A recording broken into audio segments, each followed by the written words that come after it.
বাংলাদেশের রাজনীতি এখন আর রাজনীতিবিদদের হাতে নেই। এটা চলে গিয়েছে আমেরিকান অ্যাম্বাসি বা ইউরোপীয় ইউনিয়ন তাদের হাতে। এ কারণেই দেখবেন যে হঠাৎ করেই বন্ধ হয়ে গেছে, চুপ হয়ে গেছে গণতন্ত্র মানবাধিকার নিয়ে চিৎকার চেঁচামেচি করার সেই দালালির দোকানগুলি। কারণ খুব সহজ, এখন ক্ষমতা, পুরো ক্ষমতাই তাদের হাতে। তারা কি এখন নিজেদের ক্ষমতার বিপক্ষে দাঁড়িয়ে চিৎকার চেঁচামেচি করবে? তা তো হয় না।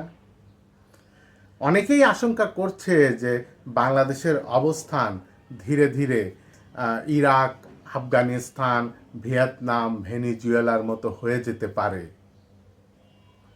আর যদি এই ধারাবাহিকতা, রাজনীতির এই ধারাবাহিকতা চলতে থাকে, তাহলে আগামী বাংলাদেশ কোথায় গিয়ে দাঁড়াবে আপনি আপনার মন্তব্য জানাতে পারেন।